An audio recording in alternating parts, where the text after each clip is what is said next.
할렐루야. 5월 9일 목요일입니다. 열왕기상 15장 1절부터 8절까지 말씀을 읽고 은혜 나누도록 하겠습니다. 느밧의 아들 여로보암 왕 18째 해에 아비암이 유다 왕이 되고 예루살렘에서 3년 동안 다스리니라. 그의 어머니의 이름은 마아가요 아비살롬의 딸이더라.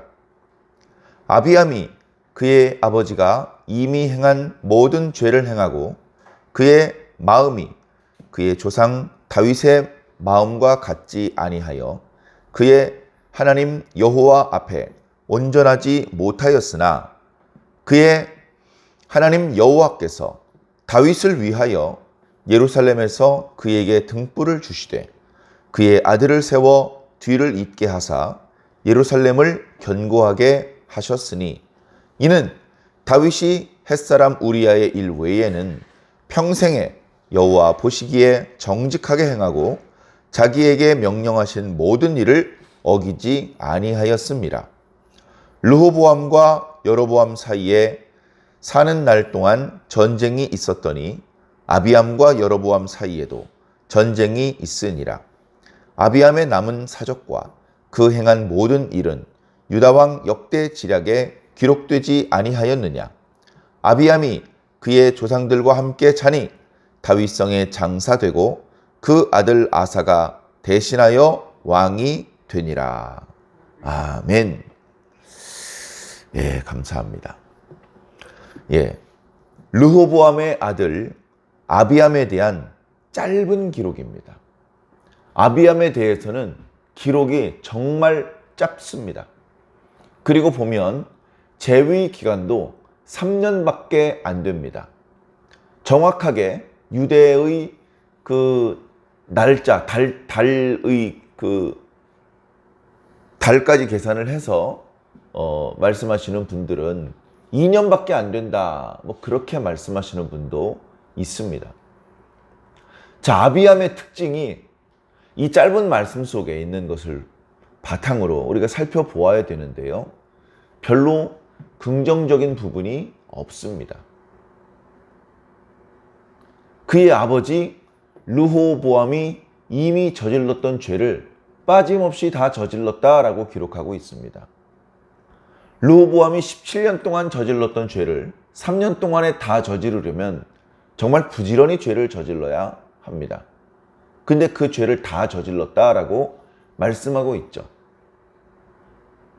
그래, 하나님께서 그가 자신 앞에서 온전하지 못하다, 다윗의 길로 행하지 못했다라고 그렇게 말씀하고 계신 것입니다. 자주 말씀드리지만 다윗은 오늘 말씀 속에서도 또다시 모범 답안으로 제시되고 있습니다. 그래서 아비암이 이렇게 하나님 앞에 온전하지 못했다, 그의 조상 다윗의 마음과 같지 못했다. 그러나 하나님께서는 다윗을 위해서 예루살렘에게 등불을 주셨다. 이 등불을 주셨다는 표현은요, 의미심장한 표현입니다. 예를 들면 이런 것이죠. 밤이 어두웠습니다. 전기가 없던 시절에 밤이 되면요, 정말 어두웠습니다. 뭐 호롱불이나 촛불이 있지 않았느냐, 그런 말씀을 혹시 하실지 모르겠지만 과거에 촛불은 호롱불에 비해서 엄청나게 비쌌습니다. 촛불은 흔한 것이 아니었고 주로 호롱불이었는데 호롱불이나 등잔빛은 촛불보다도 더 어두웠습니다. 그나마 그 등불이 없는 집은 해가 떨어지면 흑암입니다. 우리가 상상했던 것과 달리 해가 떨어지면 사람들이 두려워했습니다. 집 밖에 멀리 나와 있는 사람은 서둘러 집으로 돌아갔고, 집 안에 있는 사람도 많은 것들을 서둘러서 준비해야 했습니다. 다음날 준비해야 되고 저녁 식사를 준비해야 됩니다. 그러면 해가 떨어지기 전에 저녁을 서둘러 먹는 집이 있었고, 호롱불을 켜놓고 저녁 식사를 하는 집이 있었습니다. 촛불보다는 저렴했지만 호롱불도 돈입니다. 서둘러 식사가 끝나면 불을 끕니다. 상 치우는 것도 새벽에 일어나서 치우기로 하고, 그리고서 나면 자야죠. 촛불 켜놓고 글 공부하는 건 돈 많은 부자들이나 하는 것입니다. 전체 인구의 1%도 안 되는 것이죠. 큰 집 이곳저곳에 불을 켜놓는다? 거기 왕궁입니다. 자, 유대인들도 비슷한 것이죠. 유대인들도 비슷한 것입니다. 그래도 저녁, 요즘 말로 8시, 9시까지는 불을 켜놓고 집안에서 할 수 있는 일을 하다가 그 시간에 넘어가면 불을 끄고 다 자겠죠. 자, 집에 사람이 있다면 흐릿하게나마 등불이 켜져 있을 것 같은 그런 시각에 마을에 가보면 불이 켜져 있는 집은 사람이 있는 겁니다. 불이 꺼져 있는 집은 사람이 없는 겁니다. 그런 의미예요, 등불은. 자, 예루살렘에 사람이 있습니까? 그럼 등불이 켜져 있다는 뜻입니다. 등불이 꺼졌다는 건 뭐죠? 사람이 없다는 뜻입니다. 여기서 사람은 왕위를 계승할 만한 아들을 말합니다. 왕위를 계승할 만한 왕. 북왕국 이스라엘에 지독하게 악을 저지르면 하나님께서 선지자를 통해서 심판을 경고하십니다. 그리고 멸문이 돼버립니다. 대를 이을 아들은 있어도 죽여버립니다. 그렇게 해서 왕조가 바뀌어버리죠. 그러나 남왕국은 르호보암 이후에 변변한 왕이 없었음에도 불구하고 다윗의 길을 따른다고 그렇게 평가받는 왕이 서너 명밖에 없는데도 불구하고, 그런데도 불구하고 다윗을 위하여 그 집안에 등불이 꺼지지 않게 하셨다라고 말씀하고 있습니다. 르호보암 평생에 하나님을 기쁘시게 하지 못했습니다. 그의 아들 아비암도 평생에 하나님을 기쁘시게 하지 못했습니다. 두 대가 연속해서 싹수가 노라면, 그러면 멸문이 돼도 이상하지 않습니다. 멸문이 돼도 항의할 수 없습니다. 그런데 하나님께서는 싹수가 노란데도 불구하고 다윗을 위해서 그 집안에 등불을 주셨고 예루살렘을 견고하게 하셨다라고 오늘 말씀은 기록하고 있습니다. 왜 그렇게까지 하셨습니까? 도대체 다윗이 뭐길래? 5절에 다윗이 어떠했는지 말씀하고 있죠. 이는 다윗이 햇사람 우리아의 일 외에는 평생의 여호와 보시기에 정직하게 행하고 하나님께서 명령하신 모든 일을 어기지 않았기 때문이다. 다윗이 모범답안이었기 때문이다. 다윗이 너무 잘해서 그냥 한번 반짝 잘한 게 아닙니다. 평생 잘했어요. 평생. 사무엘 선지자를 만나기 전에 목동일 때부터 잘했습니다. 기름 부음 받은 이후에도 잘했습니다. 골리앗 앞에 섰을 때도 잘했습니다. 군대의 장일 때, 천부장일 때, 왕이 사위일 때 다 잘했습니다. 왕이 되었을 때도 다 잘했습니다. 충성을 다 바쳤던 햇사람 우리아를 부당하게 죽이고 그의 아내를 빼앗은 행동, 그건 잘못했습니다. 그래서 벌을 받았죠. 그의 집안에 살육이 일어나고 그의 아들이 반역을 저질러서 도망다니고 그 아들을 죽이는 그런 비참한 일이 그 집안에 있지 않았습니까? 말년에 인구조사를 하는 일이 있었습니다. 신하들과 선지자가 말렸는데도 인구조사를 강행하다가 뒤늦게 내가 하나님께 범죄하였구나 라는 걸 깨달았습니다. 말년에도 그 죄 때문에 전염병이 이스라엘 땅을 덮쳐서 많은 사람들이 죽음에 빠졌죠. 그때 회개 기도하고 그러면서 그 자리에 하나님의 성전이 세워지는 역사로 이어지기까지 했습니다. 사랑하는 성도 여러분,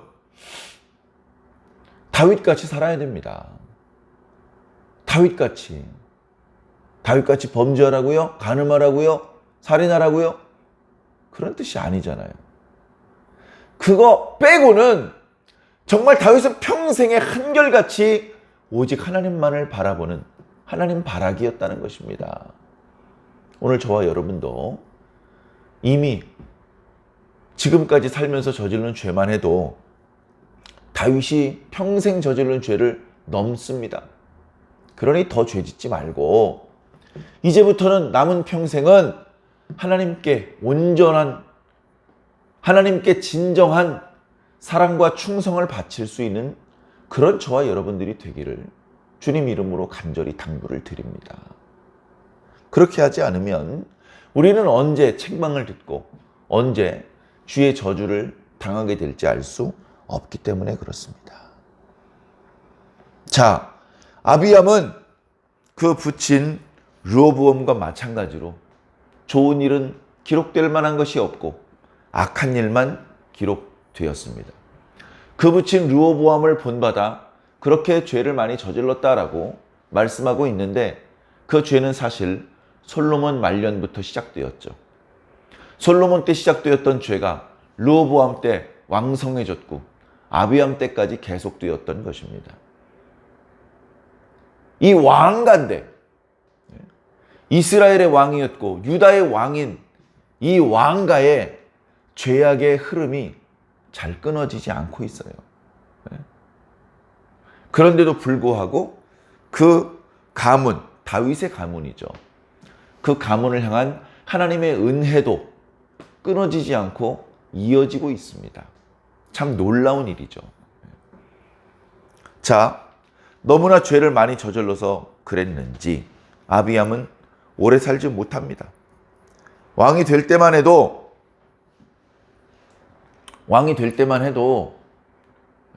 뭐 건강에 별 문제가 없어 보였겠죠. 그래서 그가 왕이 되었는데 못된 짓을 많이 해서 그랬는지 그는 일찍 죽습니다. 왕이 된 지 3년 만에 죽어서 그의 아들에게 물려줄 수밖에 없게 됩니다. 보통 왕이 된 지 얼마 안 돼서 곧바로 죽으면 그러면 어떻습니까? 그러면 대가 끊어질 수도 있잖아요. 아들한테 왕위를 물려주지 못하고 동생한테 물려주는 일이 생길 수도 있잖아요. 그러나 하나님께서 다윗을 위해서 대가 끊어지지 않게 그 뒤를 이어서 왕위를 계승할 아들을 계속해서 주셨다. 그래서 오늘 말씀에 보면 그의 아들 아사가 그를 대신해서 왕이 되었다라고 기록하고 있습니다. 아사는요 40년 넘게 왕위를 이어갑니다. 증조 할아버지 솔로몬보다 더 오랫동안 유다에서 왕 노릇을 합니다. 그리고 정말 감사하게도 다윗의 길로 행했다라는 평가를 듣는 첫 번째 왕이 나타나게 되는 것이죠. 그 자세한 말씀은 또 뒤에 이어지는 말씀을 통해서 살펴보기로 하고 오늘 말씀을 통해서는 왕가의 저주가 왕가의 죄악이 이게 끊어지지 않는구나. 쉽지 않구나. 그런 걱정스러운 그런 마음이 하나 있고 또 하나는 그럼에도 불구하고 잘한 거 하나 없는데도 불구하고 하나님께서는 다윗을 위해서 다윗을 생각하셔서 예루살렘을 견고하게 하시고 그 다윗의 자손들이 계속해서 왕위를 계승할 수 있도록 길을 열어 주시는구나. 사랑하는 성도 여러분, 그래서 우리는요 우리 개개인의 어떤 죄악의 고리를 끊어야 됩니다. 내가 어떤 죄를 저지른 것을 내 자녀들이 또는 내 주변 사람들이 본받지 않도록 내가 먼저 다른 사람 탓하기 전에 내가 먼저 나에게 남아있는 죄악의 그림자를 걷어내 버려야 됩니다. 두 번째는 어떤 상황에서도 우리를 향하신 하나님의 은혜는 변함이 없으시다는 것을 잊지 않아야 됩니다. 구름이 잔뜩 끼어 있으면 태양이 없어진 걸까요? 구름 뒤에 태양은 여전히 떠 있습니다. 그래서 구름이 걷히고 나면 태양이 밝게 내리쬐는 것입니다. 하나님의 은혜가 느껴질 때가 있고 잘 느껴지지 않을 때도 어쩌면 있을지 모릅니다. 그러나 그때도 여전히 하나님께서는 우리를 바라보고 계시고 우리의 사정을 알고 계시며 우리의 기도를 듣고 계시다는 것입니다. 그것을 놓쳐서는 안 되는 것입니다. 그래, 당장 기도가 응답되지 않는 것 같고 당장 하나님께서 주시는 은혜가 느껴지지 않는다고 원망하고 불평하면 나중에 하나님께서 한결같이 우리를 사랑하셨다는 것을 알게 되었을 때 얼마나 부끄럽고 죄송해지겠습니까? 그런 실수를 저지르지 않기 위해서 우리는 하나님께서 한결같이 우리를 사랑하고 계시고 우리에게 은혜를 베풀어 주신다는 사실을 잊지 않아야 됩니다. 잘 느껴지지 않아도 하나님께 기도하면서 감사할 수 있는 저와 여러분들이 되면 좋을 것 같습니다. 예배를 드릴 때, 말씀을 읽고 들을 때는 그런 것들이 조금 느껴지다가 예배 끝나고 현실로 돌아가면, 일상으로 돌아가면 깡그리 다 잊어버리고 이방인이나 마찬가지로 행동하는 그런 그리스도인들이 많이 있습니다. 부탁드리건대 그러지 마시고 일상 속에서도 누가 봐도 그리스도인이구나 티나게 그렇게 살아주시기를 바랍니다. 식사할 때 식사뿐 아니라 물 한 모금을 마시더라도 하나님 감사합니다. 그렇게 하고 마실 수 있는 여러분들이 된다면 하나님께서 기뻐하실 것입니다. 유행가 따라 부르는 사이사이에 복음성가, 찬송가를 부를 수 있다면 하나님께서 얼마나 기뻐하시겠습니까? 간절한 마음으로 하나님의 이름을 부르며 하나님의 뜻대로 살기 위해 발버둥 친다면 하나님께서 여러분을 눈여겨보실 것입니다. 결정적인 순간에 하나님께서 여러분을 당신의 도구로 사용하여 주실 것입니다. 여러분들을 높여주실 것입니다. 여러분들의 기도한 것 이상의 축복을 하나님께서 내려 주실 것입니다. 그 놀라운 하나님의 은혜를 꼭 체험하게 되시기를 주님 이름으로 간절히 축원합니다. 아멘.